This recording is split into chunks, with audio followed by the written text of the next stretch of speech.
Kamusta kayong lahat? Ako si Aina at napakasaya kong makilala kayo. Mula pagkabata, madalas nating marinig ang mga tao sa ating paligid na nagsasabing, ang anak na ganito o ganyan ay talaga mapagmahal na anak, napakamaalagang bata. Walang pakialam ang anak na iyan ay ganito o ganyan kapag may sakit ang kanyang mga magulang, walang utang na loob. Kinuha ng aso ang konsensya niya. Kapag ang pagiging mapagmahal na anak at ang pagtupad sa tungkulin ay naging komplikado, maaapektuhan ka rin ba ng mga salitang ito at hindi alam kung paano pumili? O madalas ka bang nakokonsensya dahil tinutupad mo ang tungkulin at hindi mo magawang igalang ang iyong mga magulang? Upang magampanan ang tungkulin ng isang nilikha, kung pipiliin mong iwan ang iyong mga magulang, ikaw ba ay talagang isang taong walang utang na loob o isang anak na walang pakialam? Paano ba natin dapat tratuhin ang ating mga magulang? Ano ang misyon at tungkulin ng mga tao? Isinalaysay ng Kristiyanong si Mingwei ang tungkol sa kanyang karanasan sa bagay na ito. Tingnan natin kung paano niya nauunawaan ang mga isyong ito. Noong katapusan ng Setyembre 2022, inuwi si Mingwei ng kanyang asawa mula sa kulungan. Dahil sa pananampalataya sa makapangyarihang Diyos, 2 beses nang inaresto at inusig ng mga pulis si Mingwei. Ito na ang ikalawang pagkakataong inaresto siya at nasentensyahan siyang mabilanggo ng 3 taon. Dahil sa pag-iwas niya sa pagtugis ng mga pulis at kalaunan ay pagkakasentensyang mabilanggo, 10 taon na magmula noong huling umuwi siya. Pag-uwi sa bahay, nalaman ni Mingwei na 1 taon na ang nakalilipas nang nagkasakit ang kanyang tatay at pumanaw at naging paralisado naman ang kanyang ina. Nang makita niya ang kanyang ina, nagulat siya. Ang kanyang ina na dating malakas ay naka-wheelchair na ngayon. Pakiramdam ni Mingwei ay may pagkakautang siya sa kanyang mga magulang. Siya ang bunso sa pamilya. At simula pagkabata, hindi siya hinahayaan ng kanyang tatay na gumawa ng kahit na anong gawain. Sobra naman siyang inalagaan ng kanyang ina. Nagpakahirap sila para mapalaki siya. Tinustusan siya ng pagkain, mga pananamit at pinag-aral siya. Pero noong kailangan na siya ng mga ito, hindi niya man lang nagawa ang obligasyon niya bilang anak. Naalala ni Mingwei noong unang beses na nakulong siya sa detention center. Nag-alala ang kanyang ina na bubugbugin ng mga pulis si Mingwei at dahil doon ay hindi nakakain o nakatulog ang kanyang ina. Ginamit ng kanyang ina ang mga koneksyon nito at gumastos ito ng pera para piyansahan siya. Habang inaalala ito ni Mingwei, nilapitan niya ang kanyang ina. Habang umiiyak, sinabi ng kanyang ina, "Sa wakas ay nakauwi ka na. Alam mo ba kung gaano ako nangulila sa iyo sa loob ng maraming taong ito? Natakot akong nagdurusa ka at minamaltrato roon." Nang marinig ni Mingwei ang mga salitang ito, mas lalo siyang nakadama ng pagkakautang sa kanyang ina. Walang tigil ang pagluha niya at naisip niya, dapat alagaan ng isang anak ang kanilang mga magulang sa kanilang pagtanda. Pero noong nagkasakit ang mga magulang ko at nangailangan ng aking pag-aalaga, hindi ako nagkaroon ng pagkakataong alagaan at pagsilbihan sila. Hindi ko sila napakain o napainom ng gamot. Lalong hindi ko sila nabigyang ginhawa. Hindi ako karapat-dapat sa kabutihang ipinakita nila sa pagpapalaki sa akin. Anong silbi ng pagpapalaki sa isang anak na tulad ko?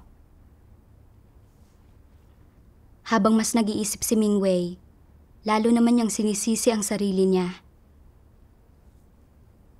Sa mga sumunod na araw, ginugol ni Mingwei ang bawat araw sa pag-aalaga sa kanyang paralisadong ina. Gusto niyang punan ang lahat ng taon ng pagkakautang niya sa kanyang ina. Hindi pa nagtatagal sa kanilang tahanan si Mingwei nang may 2 lokal na pulis na pumunta sa bahay niya at kinuhanan siya ng litrato. Sinabi rin nila na buwan-buwan ay pupuntahan nila si Mingwei. Alam na alam ni Mingwei na minamanmanan ng mga diablong ito ang kinaroroonan niya. Magiging imposibleng manampalataya siya sa Diyos at magawa roon ang kanyang tungkulin. Isang araw, nagpadala ng liham ang leader ng iglesia kay Mingwei na hinihiling sa kanya kung pwede niyang gawin ang kanyang tungkulin sa ibang lugar. Nang matanggap niya ang liham, nakaramdam si Mingwei ng galak at pag-aalala. Masaya siya na may pagkakataon pa rin siyang magawa ang kanyang tungkulin. Pero nag-aalala siya dahil alam niyang mag-aalala siya sa kanyang ina na paralisado at matanda na. Nahirapan na nga siyang magkaroon ng pagkakataong makauwi at maalagaan ang kanyang ina. Kung aalis siya, wala siyang ideya kung kailan siya makakabalik. Hindi maiwasan ni Mingwei na mag-isip-isip ng malalim. Iniisip niya, pinalaki ako ng aking mga magulang. Nang pumanaw ang tatay ko, wala ako sa bahay. Kung pumanaw ang nanay ko at wala ako sa tabi niya, may pagkatao pa ba ako? Wala akong pakialam kung sinasabi ng mga kapitbahay na wala akong utang na loob. Uusigin ako ng konsensya ko dahil dito magpakailanman. Hindi ba sobrang napakahirap ang mga magulang ko para palakihin ako para makasama nila ako at maalagaan ko sila sa pagtanda nila? Nitong nakaraang ilang taon, inaresto at inusig ako ng Partido Komunista dahil sa pananampalataya ko sa Diyos. At hindi ako kailanman nagkaroon ng pagkakataong pagsilbihan ang mga magulang ko. Inuusig na ako ng konsensya ko dahil dito. Hindi ko pwedeng abandonahin ang nanay ko ngayon. Nang maisip niya ito, sumulat si Mingwei ng liham na tinatanggihan ang kahilingan ng kanyang leader. Pagkatapos nito, pinagsabihan niya ang sarili sa kanyang puso. Bilang isang nilikha, dapat niyang gawin ang kanyang tungkulin. Pero tinanggihan niya ito para manatili sa bahay at alagaan ang kanyang ina. Hindi ito naaayon sa layunin ng Diyos. Nang mga araw na iyon, sobrang nababagabag si Mingwei at palagi niyang ipinapanalangin ang bagay na ito. Naisip niya ang isang sipi sa mga salita ng Diyos. Ang isang taong may normal na pagkatao ay dapat magkaroon ng konsiyensya at katwiran kahit papaano. Paano mo malalaman kung nagtataglay ng konsiyensya at katwiran ang isang tao? Kung ang kanyang pananalita at kilos ay karaniwang naaayon sa mga pamantayan ng konsiyensya at katwiran, kung gayon, mula sa pananaw ng tao, siya ay isang mabuting tao at isa siyang taong natutugunan ang tamang pamantayan. Kung nauunawaan din niya ang katotohanan at kumikilos siya ayon sa mga katotohanang prinsipyo, kung gayon ay natutupad niya ang mga hinihingi ng Diyos na mas mataas kaysa sa pamantayan ng konsiyensya at katwiran. Sinasabi ng ilang tao, ang tao ay nilikha ng Diyos. Binigyan tayo ng Diyos ng hininga ng buhay at ang Diyos ang nagtutustos sa atin, nagpapalakas sa atin, at umaakay sa atin na lumaki tayo sa hustong gulang. Ang mga taong may konsiyensya at katwiran ay hindi maaaring mamuhay para sa kanilang sarili o para kay Satanas. Dapat silang mamuhay para sa Diyos at tuparin ang kanilang tungkulin. Totoo ito. Ngunit isa lamang itong malawak na balangkas, isang inisyal na gawa. Tungkol naman sa mga detalye ng kung paano mamuhay para sa Diyos sa realidad, may kinalaman dito ang konsiyensya at katwiran. Kaya paano namumuhay ang isang tao para sa Diyos? Gawin ng maayos ang tungkulin na dapat gawin ng isang nilikha. Tama. Ngayon, ang ginagawa lang ninyo ay gawin ang tungkulin ng tao, pero ang totoo, para kanino ninyo ito ginagawa? Ito ay para sa Diyos, ito ay pakikipagtulungan sa Kanya. Ang atas na ibinigay ng Diyos sa inyo ay tungkulin ninyo.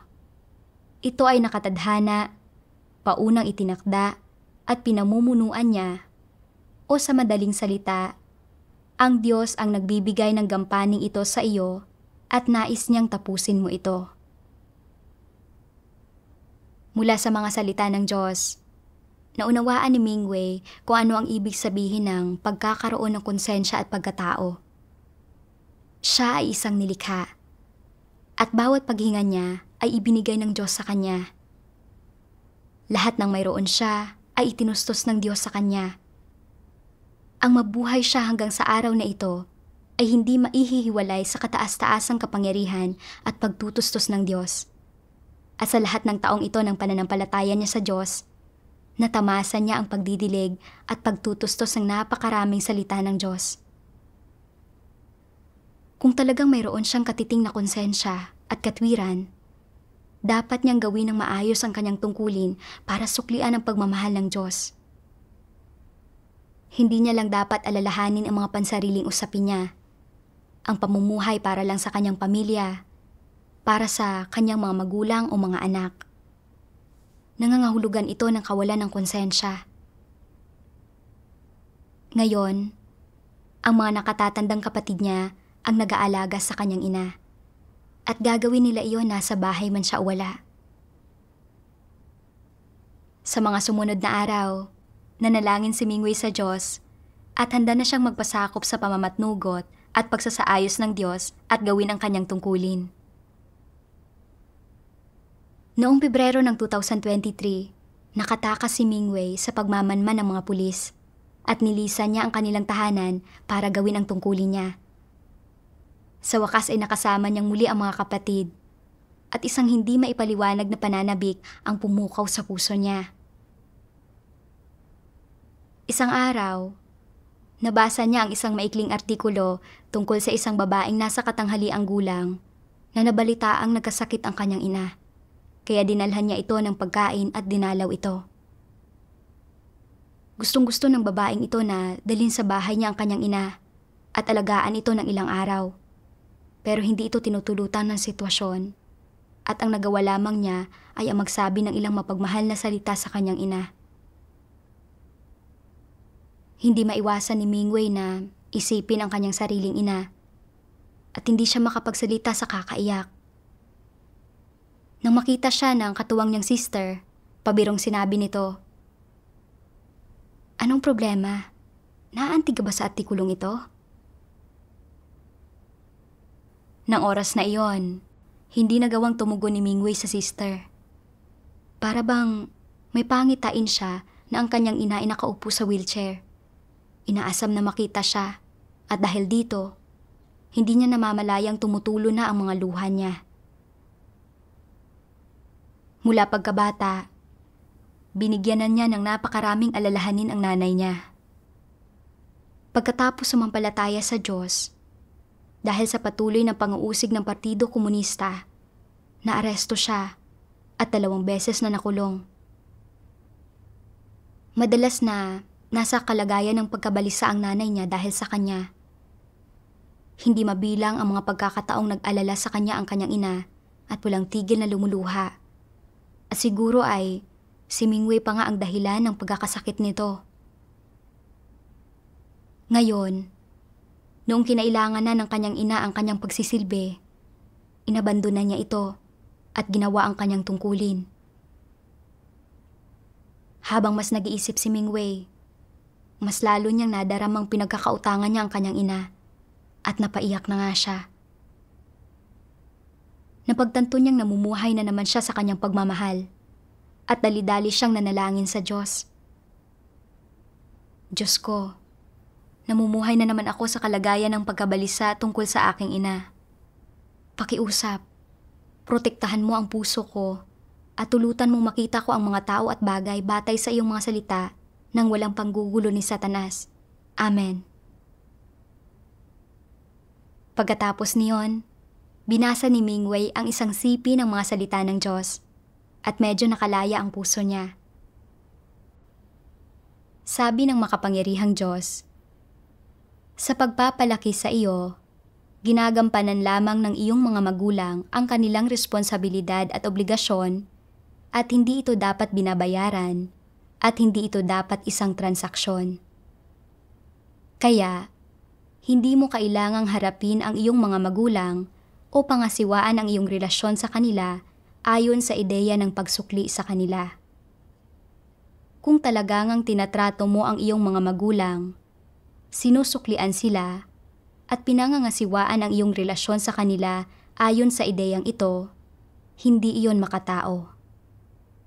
Kasabay nito, malamang na mapipigilan at magagapos ka ng mga damdamin ng iyong laman at mahihirapan kang makalabas sa mga obligasyong ito hanggang sa maaaring maligaw ka pa. Hindi mo pinagkakautangan ang iyong mga magulang, kaya wala kang obligasyon na isakatuparan ang lahat ng ekspektasyon nila. Wala kang obligasyong magbayad para sa mga ekspektasyon nila. Ibig sabihin, maaari silang magkaroon ng sarili nilang mga ekspektasyon. May sarili kang mga pasya at landas sa buhay at tadhana na itinakda ng Diyos para sa iyo na walang kinalaman sa iyong mga magulang.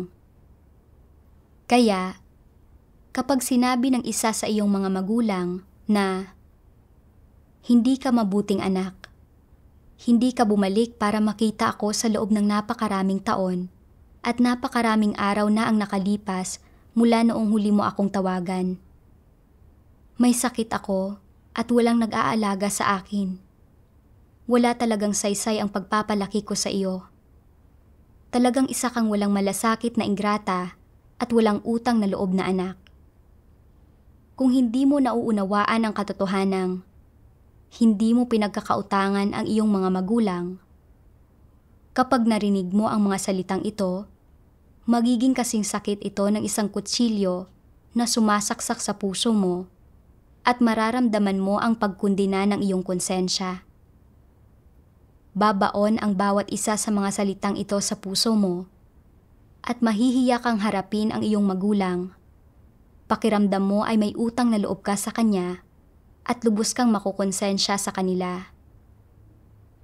Kapag sinabi ng iyong magulang na isa kang walang malasakit na ingrata, talagang mararamdaman mong, tama talaga siya. Pinalaki niya ako hanggang sa edad na ito at hindi pa niya natamasa ang aking tagumpay. Ngayon ay may sakit siya at umaasa siya na makakapanatili ako sa kanyang tabi. Pinagsisilbihan at sinasamahan siya. Kailangan niya ako para masuklian ang kanyang kabutihan, pero wala ako roon. Isa talaga akong walang malasakit na ingrata. Ituturing mo ang iyong sarili bilang isang walang malasakit na ingrata. Makatwiran ba iyon? Isa ka bang walang malasakit na ingrata?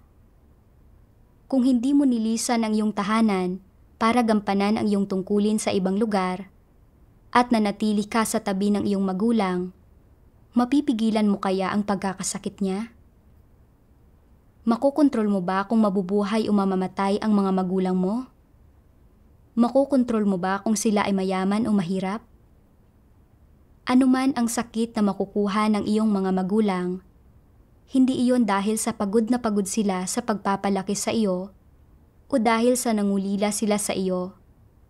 Lalong hindi sila magkakaroon ng alinman sa mga malubha, seryoso, at posibleng nakamamatay na sakit ng dahil sa iyo. Kapalaran nila iyon at wala itong kinalaman sa iyo. Gaano ka man kabuting anak sa iyong mga magulang, ang pinakamainam na magagawa mo ay bawasan ng kaunti ang pagdurusa ng kanilang laman at ang kanilang mga pasanin. Ngunit tungkol sa pagkakasakit nila, anong sakit ang nakukuha nila, kailan sila mamamatay, at saan sila mamamatay, may kinalaman ba ang mga bagay na ito sa iyo? Wala. Walang kinalaman ang mga ito. Kung mabuti kang anak, kung hindi ka isang walang malasakit na ingrata, at ginugugol mo ang buong araw kasama sila, binabantayan sila, hindi ba sila magkakasakit? Hindi ba sila mamamatay? Kung magkakasakit sila, hindi ba't magkakasakit pa rin naman talaga sila?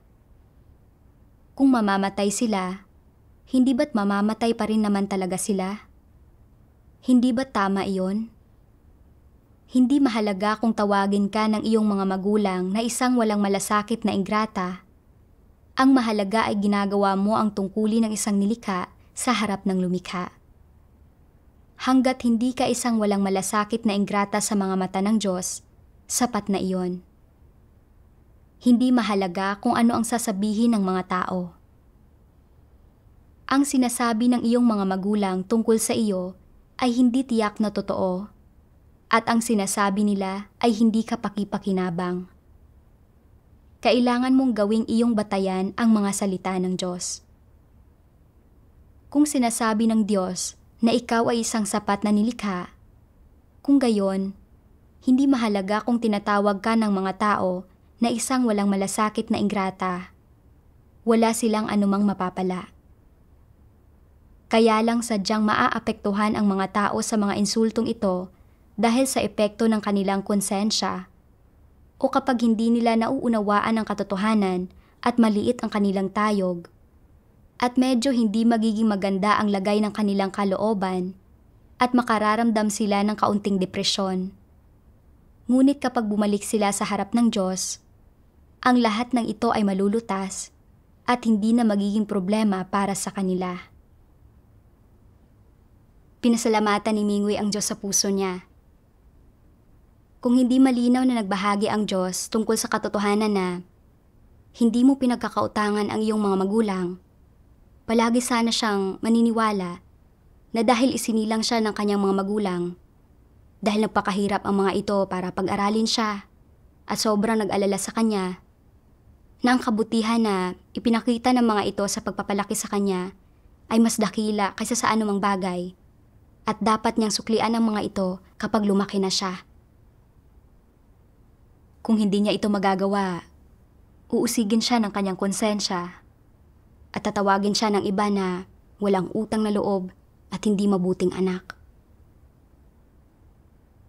Naniwala siyang kung nasa bahay lang sana siya noong mga taong iyon, naalagaan niya sana ng maayos ang tatay niya nang magkasakit ito at hindi magiging sobrang balisa sa kanya ang kanyang ina.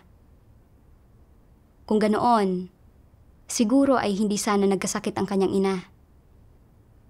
Palagi niyang iniisip na may kinalaman sa kanya ang pagkakasakit ng kanyang ina.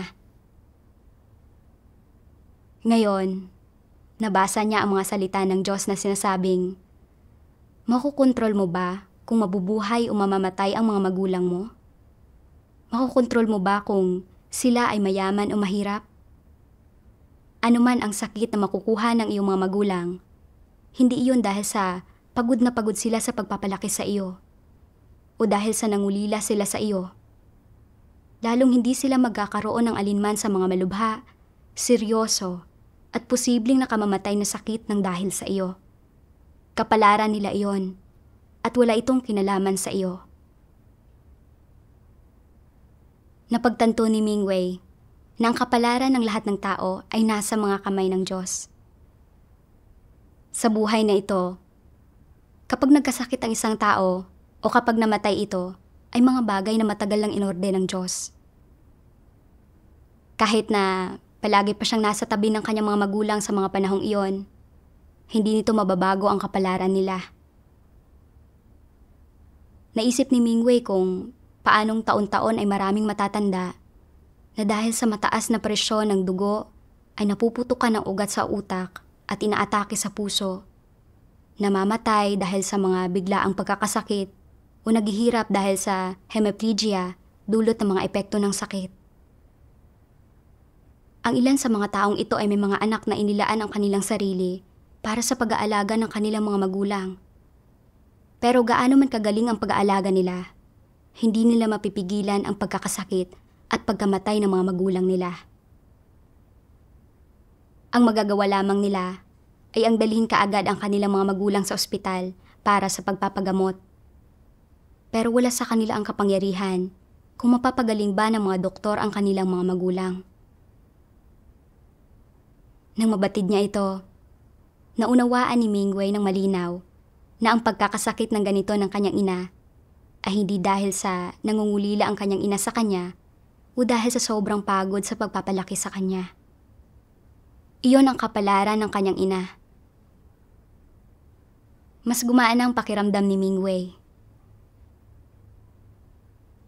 Kahit na naunawaan na niya na ang pagkakasakit ng kanyang ina ay walang kinalaman sa kanya, sa sandaling maisip niya ang lahat ng bagay na ginawa ng kanyang ina para sa kanya at kung paanong naging paralisado na ngayon ang kanyang ina at kailangang alagaan pero wala siya roon, medyo nakukonsensya pa rin siya. Inisip niyang pinagkakautangan niya ang kanyang ina. Pagkatapos nito, binasa niya ang 2 sipi ng mga salita ng Diyos na bumago sa mga pananaw niya tungkol sa usaping ito. Sabi ng makapangyarihang Diyos, may kasabihan sa mundo ng mga walang pananampalataya. Sinusuklian ng mga uwak ang kanilang ina sa pamamagitan ng pagpapakain dito at ang mga tupa ay lumuluhod para makatanggap ng gatas mula sa kanilang ina. Nariyan din ang kasabihang ito. Ang isang taong walang galang sa magulang ay mas mababa pa kaysa sa hayop. Napakaganda pakinggan ng mga kasabihang ito. Sa totoo lang, ang penomena na binabanggit ng unang kasabihan, pagsukli ng mga uwak sa kanilang ina sa pamamagitan ng pagpapakain dito, at ang pagluhod ng mga tupa para makatanggap ng gatas mula sa kanilang ina ay talagang umiiral, at ang mga ito ay katunayan. Gayunpaman, ang mga ito ay penomena lamang sa loob ng mundo ng hayop.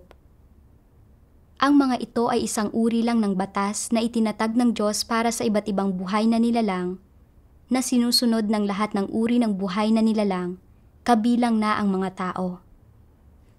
Ang katunayan na ang lahat ng uri ng buhay na nilalang ay sumusunod sa batas na ito ay higit na nagpapakita na ang lahat ng buhay na nilalang ay nilikha ng Diyos. Walang buhay na nilalang ang maaaring lumabag sa batas na ito at walang buhay na nilalang ang makakalampas dito. Kahit na ang mga medyo mabangis na karniboro, tulad ng mga leon at tigre, ay nag-aalaga sa kanilang mga supling at hindi nila kinakagat ang mga ito bago umabot sa hustong gulang ang mga ito. Ito ay likas na gawi ng isang hayop. Ano man ang kanilang species, sila man ay mabangis o mabait at maamo, lahat ng hayop ay nagtataglay ng ganitong likas na gawi. Ang lahat ng uri ng nilalang, kabilang ang mga tao, ay maaari lamang magpatuloy na dumami at mabuhay sa pamamagitan ng pagsunod sa likas na gawi at batas na ito.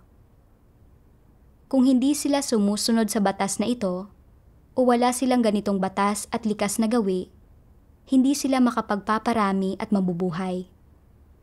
Hindi iiral ang biological chain at gayon din ang mundong ito. Hindi ba totoo iyon? Ang pagsukli ng mga uwak sa kanilang ina sa pamamagitan ng pagpapakain dito at ang pagluhod ng mga tupa para makatanggap ng gatas mula sa kanilang ina ay tumpak na nagpapakita na ang mundo ng hayop ay sumusunod sa ganitong uri ng batas. Ang lahat ng uri ng buhay na nilalang ay may ganitong likas na gawi. Sa sandaling maipanganak ang mga supling, sila ay inaalagaan at tinutustusan ng mga babae o lalaki ng species na iyon hanggang sa umabot sila sa hustong gulang. Kayang gampanan ng lahat ng uri ng buhay na nilalang ang kanilang mga responsibilidad at obligasyon sa kanilang mga supling. Matapat at masigasig na pinapalaki ang susunod na henerasyon. Mas lalong totoo ito pagdating sa mga tao. Ang mga tao ay tinatawag ng sangkatauhan bilang mas matataas na antas ng hayop. Kung hindi nila masusunod ang batas na ito, at wala sila ng likas na gawing ito, kung gayon, ang mga tao ay mas mababa kaysa sa mga hayop, hindi ba? Sa makatuwid, gaano ka man tinutustusan ng iyong mga magulang habang pinapalaki ka nila, at gaano man nila ginagampanan ang kanilang responsibilidad sa iyo, ginagawa lang nila ang dapat nilang gawin sa loob ng saklaw ng mga kakayahan ng isang nilikhang tao. Likas na gawin nila ito. Sa panlabas, tila ang iyong mga magulang ang nagluwal ng iyong pisikal na buhay, at na ang iyong mga magulang ang nagbigay sa iyo ng buhay. Ngunit, kung titingnan natin ito mula sa perspektiba ng Diyos at mula sa ugat ng usaping ito, ang iyong pisikal na buhay ay hindi binigay sa iyo ng iyong mga magulang dahil hindi kayang lumikha ng mga tao ng buhay. Sa simpleng pananalita, walang tao ang makakalikha ng hininga ng tao. Ang dahilan kung bakit nagiging tao ang laman ng bawat tao ay dahil taglay nila ang hiningang iyon. Ang buhay ng tao ay nakasalalay sa hiningang ito at ito ang tanda ng isang buhay na tao. Ang mga tao ay may ganitong hininga at buhay, at ang pinagmulan at ugat ng mga bagay na ito ay hindi ang kanilang mga magulang. Sadyang nilikha ang mga tao sa pamamagitan ng pagsilang sa kanila ng kanilang mga magulang. Sa pinakaugat, ang Diyos ang nagbibigay sa mga tao ng mga bagay na ito. Sa makatuwid, hindi ang mga magulang mo ang mga tagapamahala ng iyong buhay o ng iyong kapalaran. Ang tagapamahala ng iyong buhay ay ang Diyos. Nilikha ng Diyos ang sangkatauhan, nilikha niya ang buhay ng sangkatauhan, at binigyan niya ng hininga ng buhay ang sangkatauhan na siyang pinagmulan ng buhay ng tao. Sa makatuwid, hindi ba't ang linyang, hindi ang mga magulang mo ang mga tagapamahala ng iyong buhay o ng iyong kapalaran ay madaling unawain? Ang hininga mo ay hindi binigay sa iyo ng iyong mga magulang, at lalong hindi binigay sa iyo ng iyong mga magulang ang karugtong nito. Ang Diyos ang nangangasiwa at namumuno sa bawat araw ng iyong buhay. Ang iyong mga magulang ay hindi makapagpapasya kung ano ang magiging takbo ng bawat araw sa iyong buhay. Kung ang bawat araw ay magiging masaya at maayos, kung sino ang makakasalamuha mo araw-araw, o kung sa anong kapaligiran ka mamumuhay sa bawat araw. Sadya lamang na pinangangasiwaan ka ng Diyos sa pamamagitan ng iyong mga magulang. Ang iyong mga magulang ang mga taong ipinadala ng Diyos para mag-alaga sa iyo. Nang ipinanganak ka, hindi ang iyong mga magulang ang nagbigay sa iyo ng buhay. Kaya't sila ba ang nagbigay sa iyo ng buhay na nagpapahintulot sa iyo na mabuhay hanggang ngayon? Hindi rin. Ang pinagmulan ng iyong buhay ay ang Diyos pa rin, at hindi ang iyong mga magulang. Matapos basahin ang mga salita ng Diyos, nakahinga ng maluwag si Mingwei. Gaya ng sinabi ng Diyos, isang katunayan na sinusuklian ng mga uwak ang kanilang ina sa pamamagitan ng pagpapakain dito, at ang mga tupa ay lumuluhod para makatanggap ng gatas mula sa kanilang ina. Pero pinatutunayan lamang ng katunayang ito na ang lahat ng hayop sa natural na mundo ay tinutupad ang responsibilidad at obligasyon ng pagpapalaki sa kanilang mga anak. Ito ay isang kautosang ginawa ng Diyos para sa lahat ng bagay na nabubuhay. Kahit pa ito ay isang mabangis na tigre o leon, kapag bata pa at hindi pa malaki ang mga anak nito, itutuon nila ang kanilang sarili sa pag-aalaga at pagpapalaki sa mga ito hanggang sa kaya na ng mga itong maging mapag-isa. Ito ang kautosang ginawa ng Diyos para sa kanila, at likas din ito sa kanila. Mas mataas na uri ang mga tao kaysa sa ibang hayop. Ang mga tao ay may puso at espiritu, at mas alam nila dapat kung paano sumunod sa kautosang ito. Kahit anong halaga pa ang ibayad ng mga magulang para sa kanilang mga anak, tinutupad lamang nila ang kanilang responsibilidad at obligasyon, at hindi ito matatawag na kabutihan. Napansin na ni Mingwei na dati, naunawaan niya ang sinusuklian ng mga uwak ang kanilang ina sa pamamagitan ng pagpapakain dito, at ang mga tupa ay lumuluhod para makatanggap ng gatas mula sa kanilang ina, sa paraan na hindi naaayon sa katotohanan. Naisip niya na ang ibig sabihin nito ay maski ang mga hayop nga ay alam kung paano suklian ang kabutihan ng kanilang mga magulang sa pagpapalaki sa kanila, at kung hindi niya magagawa ito ay mas masahol pa siya sa hayop. Mali ang gayong pagkaunawa at hindi ito naaayon sa mga salita ng Diyos. Ang pagsilang at pagpapalaki sa kanya ng kanyang mga magulang at ang pagtutustos sa kanya ng mga ito ng pagkain, damit, at pagpapaaral ay pawang mga responsibilidad at obligasyon na dapat nilang tuparin bilang mga magulang. Hindi niya dapat palaging madamang pinagkakautangan niya ang mga magulang niya. Lalong hindi niya dapat palaging isipin na dapat niyang suklian ang kabutihan nila. Sa panlabas, isinilang at pinalaki siya ng kanyang mga magulang, pero inorden ito ng Diyos. Binabantayan ng mga magulang ang pamumuhay ng kanilang mga anak at pinalalaki ang mga ito hanggang sa hustong gulang. Pero pagdating sa mabubuti o masasamang kapalaran ng kanilang mga anak at pagdating sa mga partikular na bagay na mangyayari sa kanilang mga anak o kapag may nangyaring aksidente sa mga ito, lahat ng iyon ay wala na sa kanilang mga kamay. Biglang naalala ni Mingwei ang isang pagkakataon noong siya ay 5 o 6 na taong gulang.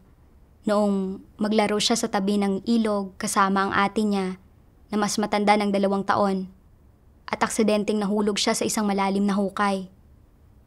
Nakainom siya ng maraming tubig at halos malunod na. Umiiyak na hinila siya ng kanyang ate mula sa hukay. Noong panahong iyon, kahit na hindi pa siya nananampalataya sa Diyos, kung hindi siya binabantayan at pinoprotektahan ng Diyos, maaaring tumigil na siya sa paghinga at matagal nang pumanaw. Gaano man siya kamahal ng mga magulang niya, wala silang kontrol kung mabubuhay o mamamatay siya. Ang mabuhay siya hanggang ngayon ay ganap na resulta ng pag-aalaga at pagpuprotekta ng Diyos. Dapat niyang isipin kung paano suklian ang pagmamahal ng Diyos at gawin ang kanyang tungkulin bilang isang nilikha. Ito ang dapat na gawin ng isang taong may konsensya at katwiran. Pagkatapos nito, nabasa ni Mingwei ang mga salitang ito ng Diyos. Sa presensya ng lumikha, ikaw ay isang nilikha. Ang dapat mong gawin sa buhay na ito ay hindi lamang ang tuparin ang iyong mga responsibilidad sa iyong mga magulang, kundi ang tuparin ang iyong mga responsibilidad at tungkulin bilang nilikha. Matutupad mo lamang ang iyong mga responsibilidad sa iyong mga magulang batay sa mga salita ng Diyos at sa mga katotohanang prinsipyo, hindi sa pamamagitan ng paggawa ng anumang bagay para sa kanila batay sa iyong mga pang-emosyonal na pangangailangan o sa mga pangangailangan ng iyong konsensya. Siyempre, sasabihin ng ilang tao na pawang katunayan ang lahat ng sinabi mo, pero nararamdaman ko na walang pagmamahal ang pagkilos ng ganito. Palaging inuusig ang aking konsensya at hindi ko na ito kayang tiisin. Kung hindi mo na kayang tiisin ito, pagbigyan mo na lang ang iyong nararamdaman. Samahan mo ang iyong mga magulang at manatili ka sa kanilang tabi. Paglingkuran sila, maging mabuting anak, at gawin ang kanilang sinasabi, tama o mali man sila. Maging parang kanilang munting buntot at tagapaglingkod. Ayos lang ito.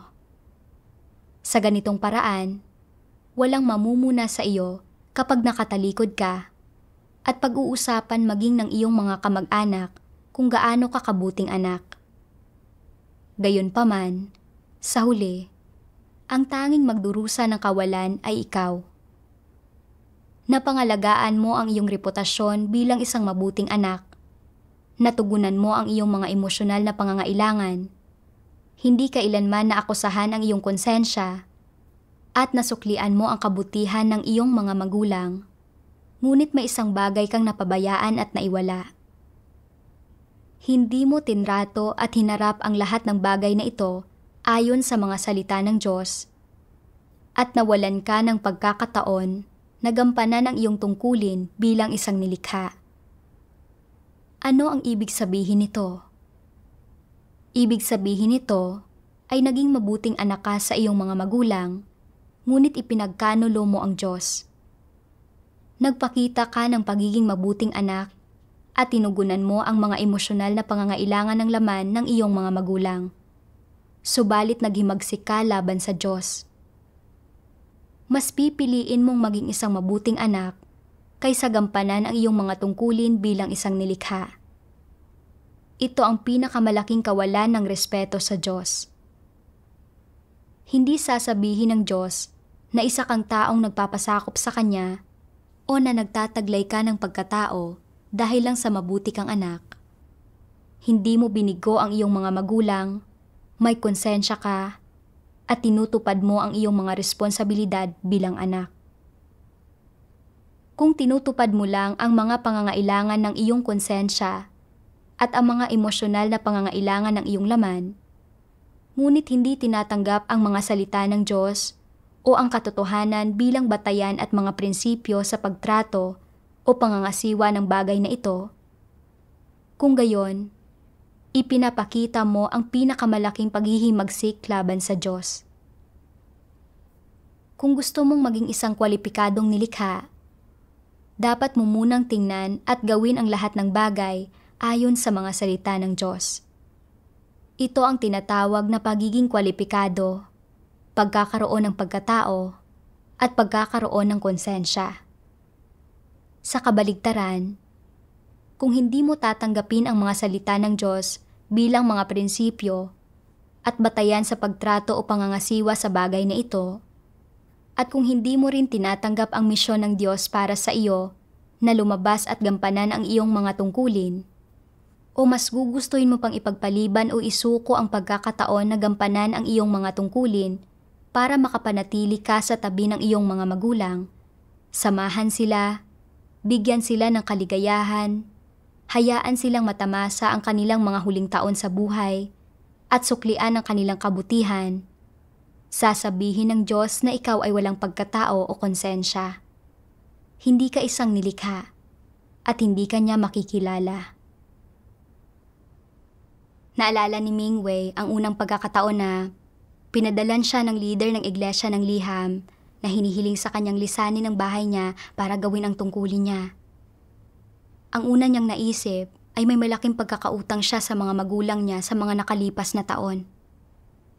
Sa partikular, masyadong huli na para makabawi siya sa pagkakautang niya sa kanyang tatay. Kung iiwan niya rin ang kanyang nanay, mas lalong magiging mahirap na magpaliwanag. Para mapagaan ng kaunti ang konsensya niya at para masabi ng mga kapitbahay niya na mabuti siyang anak, tinanggihan niya ang kanyang tungkulin at nanatili siya sa bahay para alagaan ang kanyang ina. Naniwala siyang ito ang ibig sabihin ng pagiging may konsensya at pagkatao. Mula sa mga salita ng Diyos, naunawaan niya na bilang isang nilikha na hinihinga ang hiningang ibinigay sa kanya ng Diyos at tinatamasa ang lahat ng itinutustos ng Diyos, dapat niyang suklian ang pagmamahal ng Diyos. Gayunpaman, nang kailangan na ng iglesia na gawin niya ang kanyang tungkulin, tinanggihan niya ito para maalagaan ang kanyang ina. Kahit na alagaan pa niyang mabuti ang nanay niya at purihin siya ng iba sa pagiging mabuting anak, siya ay wala pa rin konsensya o pagkatao sa harap ng lumikha. Nang maisip niya ito, hindi mapigilan ni Mingwei na mamuhi sa sarili niya at naisip niya, kung hindi ako nanampalataya sa Diyos at hindi ko nabasa ang mga salita ng Diyos, mapapalampas ito. Ngayon, maraming taon na akong nananampalataya sa Diyos at napakarami ko nang nabasa sa mga salita niya. Pero ang mga pananaw ko sa bagay-bagay ay katulad pa rin sa mga walang pananampalataya. Hindi ba ako isang hindi mananampalataya? Para makasunod sa Panginoong Hesus, maipalaganap ang ebanghelyo ng kaharian ng langit at magabayan ang mga iglesia, inabandona ni Pedro ang mga magulang at pamilya niya. May mga banyagang misyonaryo rin na tinalikuran ang kanilang mga pamilya at tinawid ang mga karagatan para pumunta sa China at ipinalaganap sa amin ang ebanghelyo ng kaharian ng langit ng Panginoong Hesus. Sila rin ay may mga magulang, anak at kamag-anak.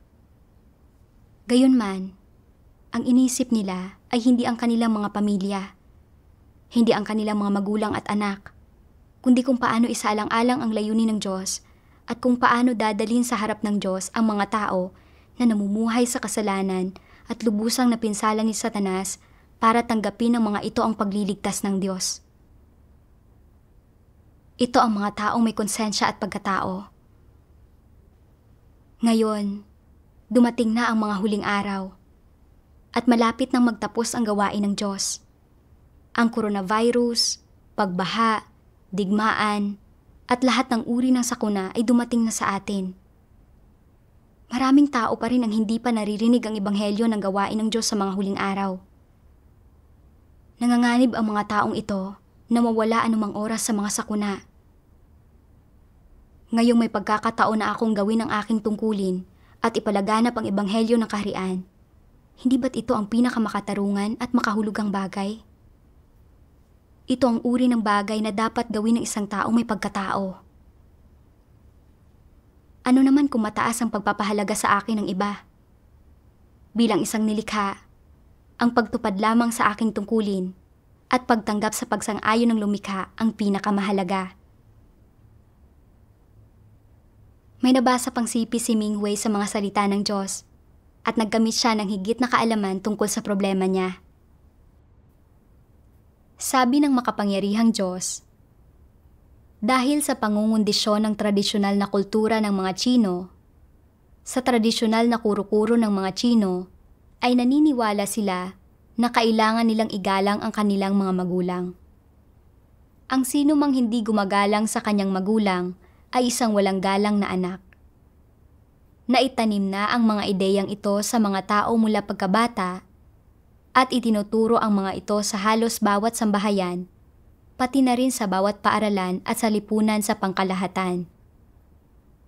Kapag napuno ng mga ganoong bagay ang ulo ng isang tao, iniisip niya, mas mahalaga ang tungkuling igalang ang magulang kaysa ano paman.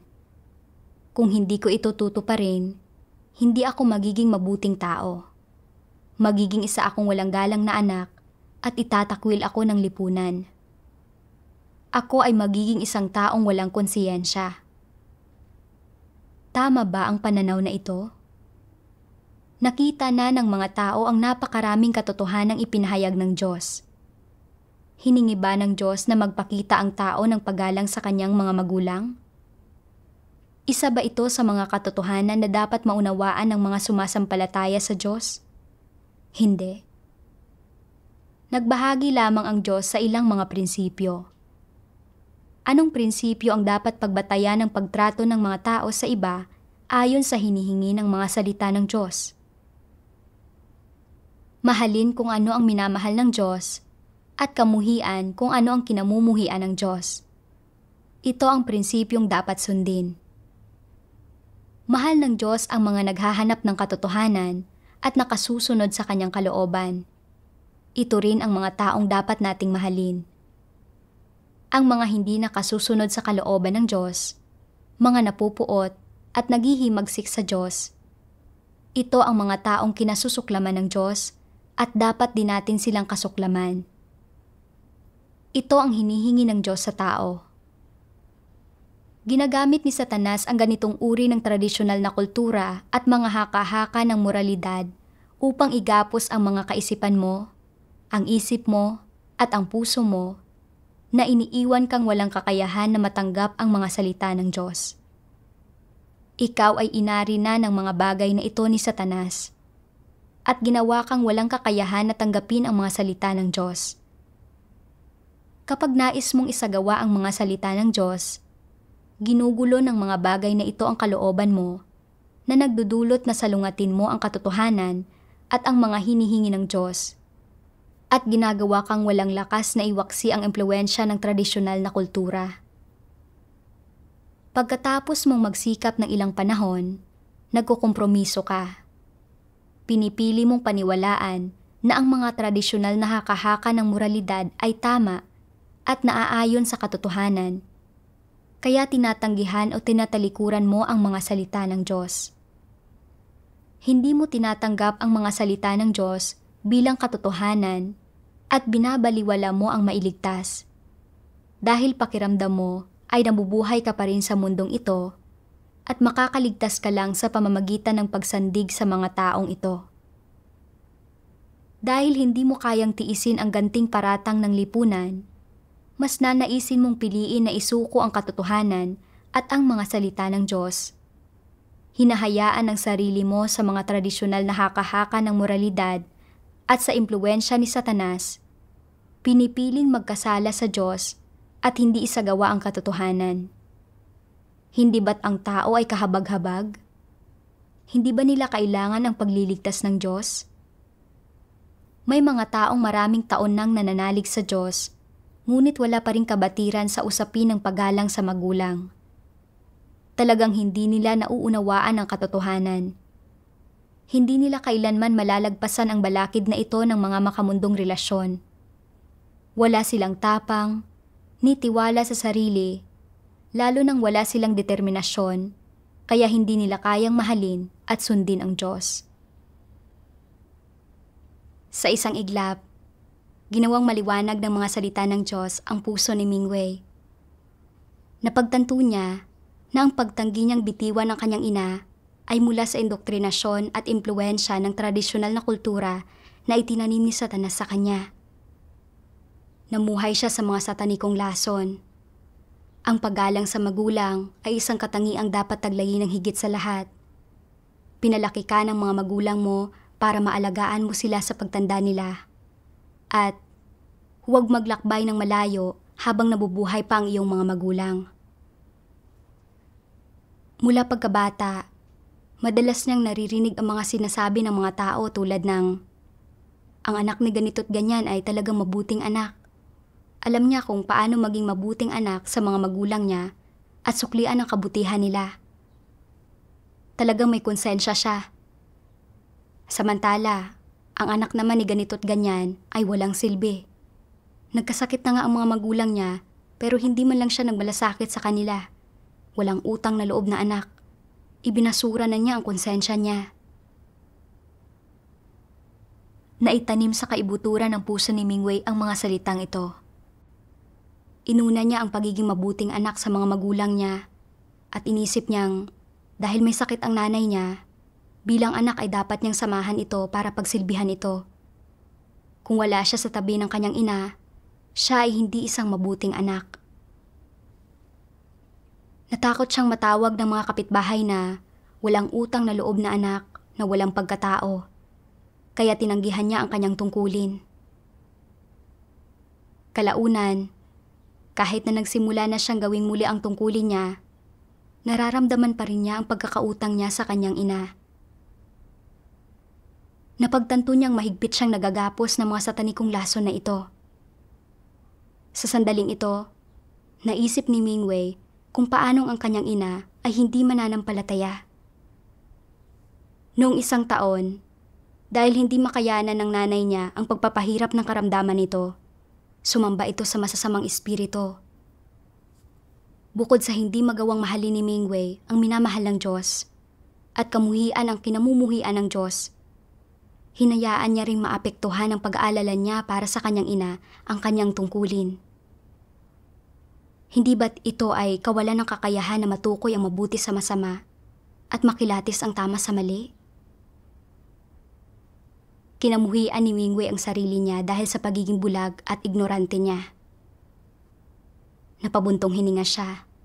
Iniisip niya, buti na lang. Ipinahayag ng Diyos ang mga salitang ito at sinabi sa atin ang mga prinsipyong dapat nating isagawa sa pagtrato sa ating mga magulang. Dahil lamang dito, kaya mabibitiwan ko ang aking pagkakautang sa aking nanay at maitutuon ang aking isipan sa aking tungkulin. Kung hindi, sa buong buhay ko ay makukontrol lamang ako ng tradisyonal na kaisipang itinanim ni Satanas sa akin at hindi ako magiging handang gawin ang aking tungkulin. Sa huli, mawawalan ako ng pagkakataong maligtas at magiging kaawa-awa ako. Nabasa ni Mingwei ang 2 sipi ng mga salita ng Diyos at natutuhan niya kung paano ituring ang mga magulang niya.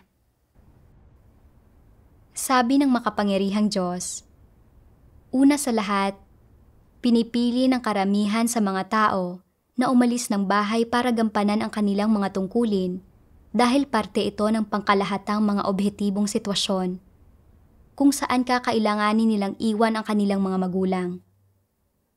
Hindi sila maaaring manatili sa tabi ng kanilang mga magulang para alagaan at samahan ang mga ito. Hindi naman sa kusang loob nilang iiwan ang kanilang mga magulang. Ito ang objetibong dahilan. Sa isa pang banda, ayon sa pansariling pananaw, lumalabas ka para gampanan ang iyong mga tungkulin, hindi dahil sa gusto mong iwan ang iyong mga magulang at takasan ang iyong mga responsibilidad, kundi dahil sa misyon ng Diyos.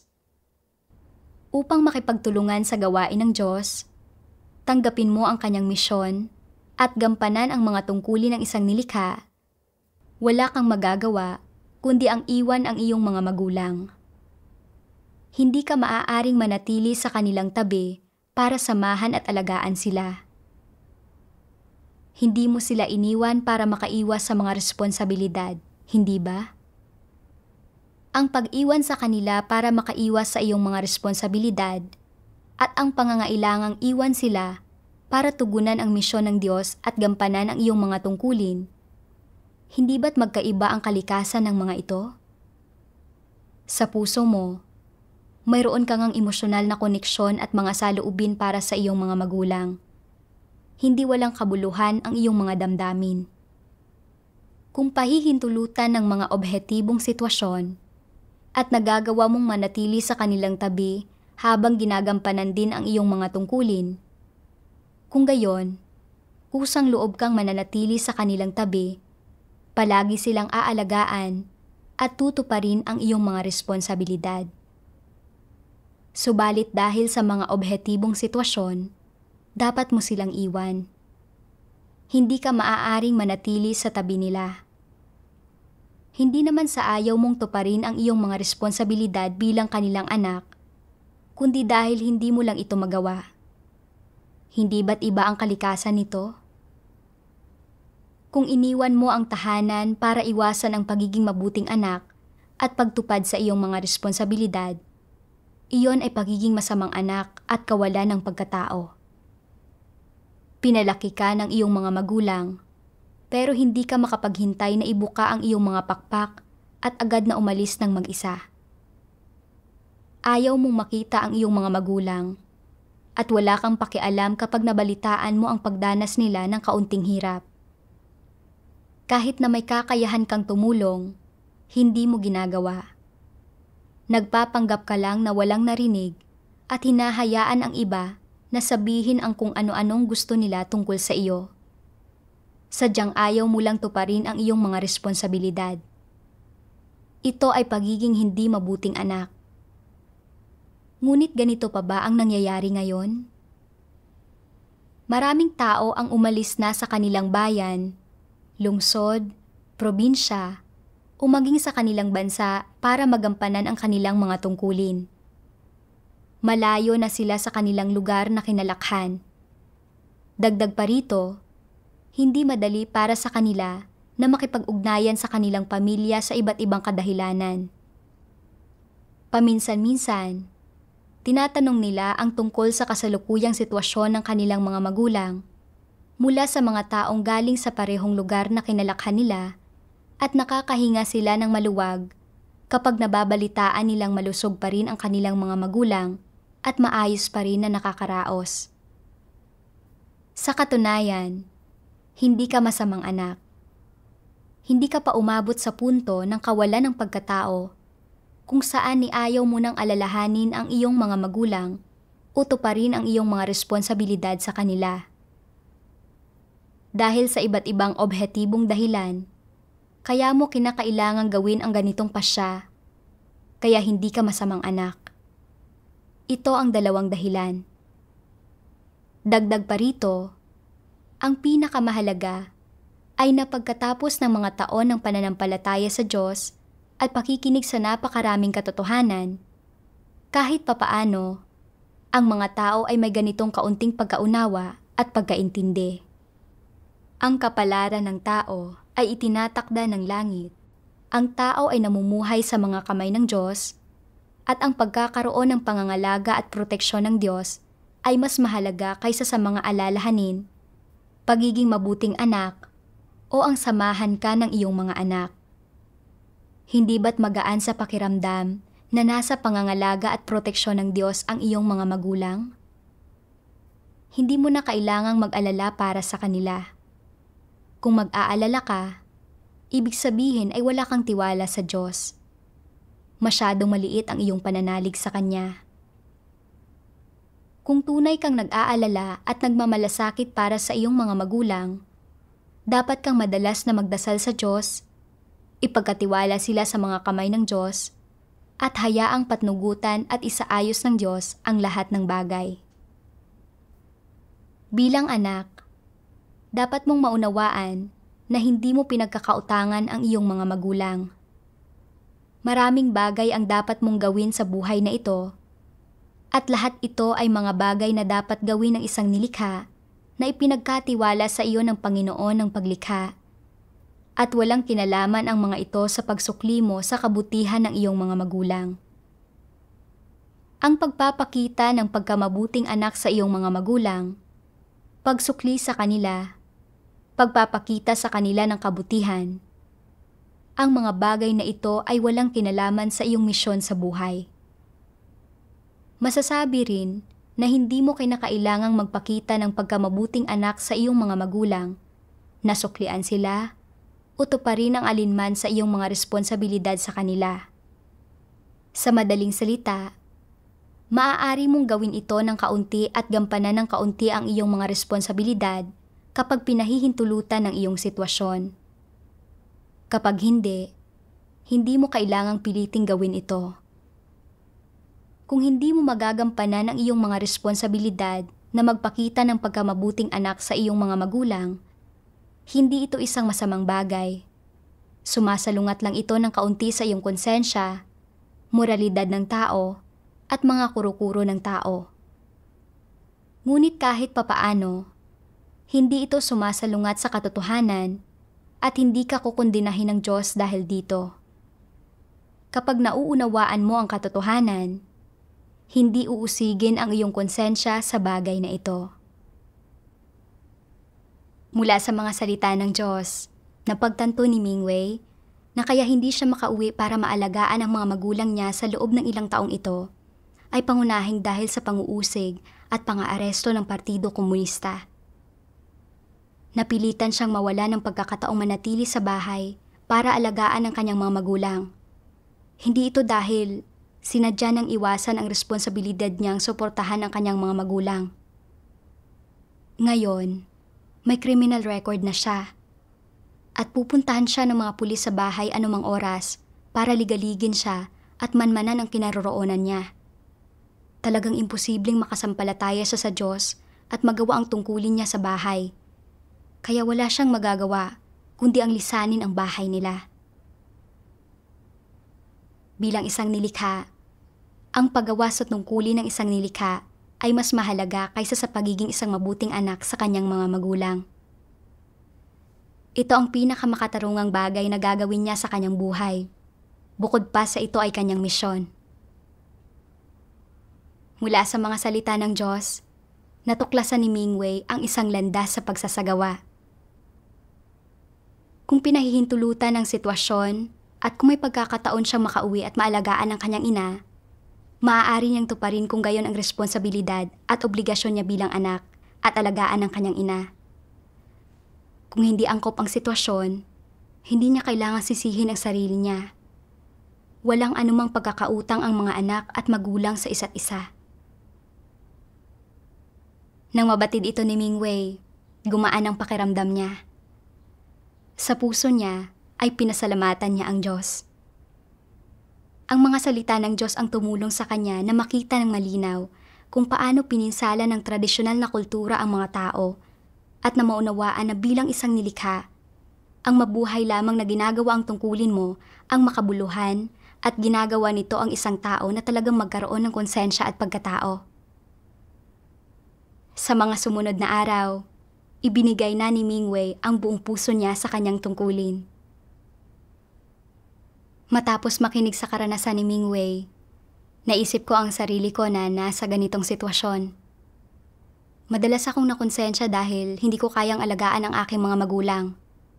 Palagi kong gustong suklian ang kabutihan ng aking mga magulang. Ngayon, alam ko na kung paano tratuhin ng tama ang aking mga magulang. Isinilang ako ng aking mga magulang at pinalaki ako hanggang sa pagtanda. Ito ay kanilang pananagutan at obligasyon at ito rin ay tinadhana ng Diyos. Hindi ko dapat ituring ang aking mga magulang bilang aking mga pinagkakautangan at isang hadlang sa aking pagtupad sa aking tungkulin. Kung pinahihintulutan ng mga kondisyon at kapaligiran, maaari akong maging mabuting anak sa aking mga magulang at gampanan ang aking mga responsibilidad bilang isang anak. Kung hindi pinahihintulutan ng mga kondisyon, kailangan ko lang gawin ang aking tungkulin ng may kapayapaan ng isip. Ang pagsuporta sa aking mga magulang ay hindi ang misyon na ipinagkatiwala sa akin ng Diyos. Ang pagtupad sa tungkulin ng isang nilikha ang aking misyon. Iniisip ko kung ano ang inyong natutunan at nakamit matapos mapakinggan ito. Malaya kayong mag-iwan ng komento para sa talakayan. Salamat sa panonood.